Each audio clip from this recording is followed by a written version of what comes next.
They've abandoned the bright lights of southern cities, many of them, for the excitement of their experiments with the greatest force known to man. They're dedicated men, working to help Britain in the year 2000 and beyond, working in a place geared to the future in the arms of the past.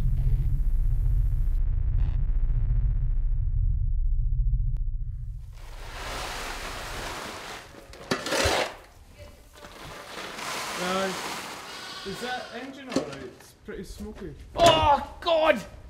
I flippin' Steely, it's done it again! Bird's nest!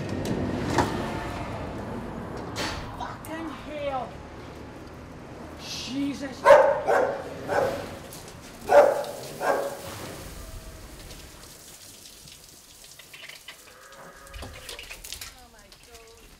That's a third thing. Flipping birds. Oh shit! I'll tell you, if you start leaving the bonnet up at night. If you leave the bonnet up with birds, then I nest, you see. Which when the bonnet's doing their thing, then. God. Right, okay, Alan.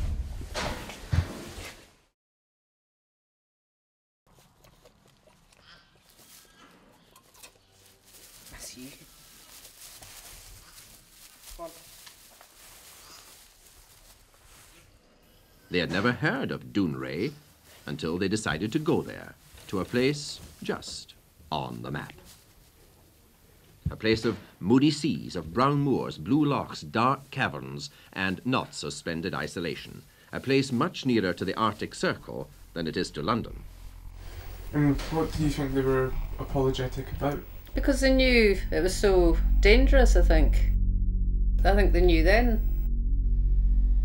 They said there's just a small risk of it going wrong, you know, an explosion or something, but to be honest, I think they were very wary of how the experiment was going to turn out, because it was an experiment. The atomic power station at Dounreay, a mighty symbol of the new age of science, sprouting like a giant mushroom beside the rocks and the sea on a wild, lonely shore in the far north of Scotland. The pale green sphere of steel, built as an extra safeguard in case of accident, has become one of the symbols of British science, and the people in the little atom town have long since been reassured.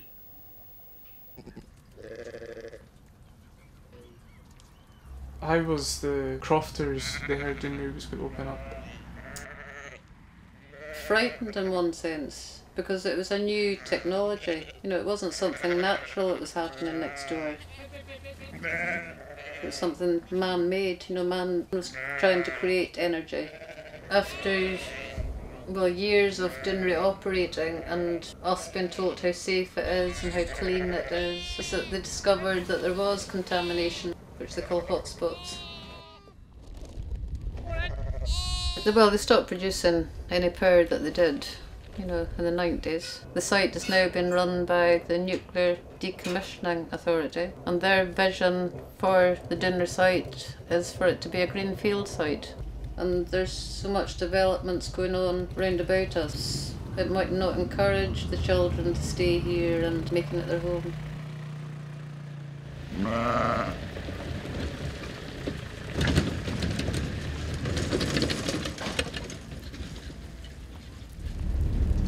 Shit, I just can't go over the change.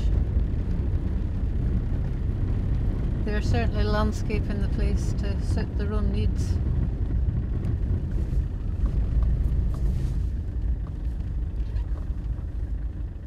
It's quite plain to see now. They're raising the level of the ground to blend into this hill.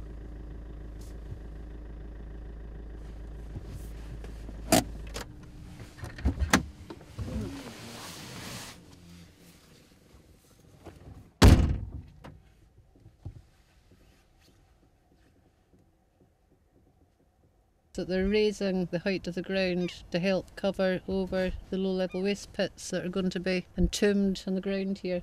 It's a place that we all hold close to our hearts, and it's a very hard thing to look at, because we've always held this piece of land with such great respect, and it's almost as if it's a real living thing, the land. You know, it's like like a mother, a grandmother, something Mhm. that you want to look after and take care of. And here it just looks as if it's, the land's been violated, and it's not right. It's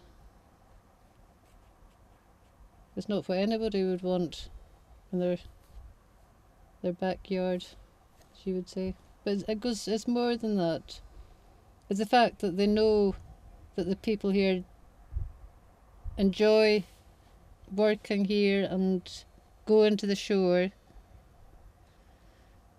And although there's an access road going round the site, which is meant to be for us locals still getting access to the shore, the incident that happened this week with my daughter and her friend, where they were basically accused of being suspect terrorists and trying to pull down the security fence around the construction site, it's just confirmed that our lives have definitely changed, and certainly not for the better.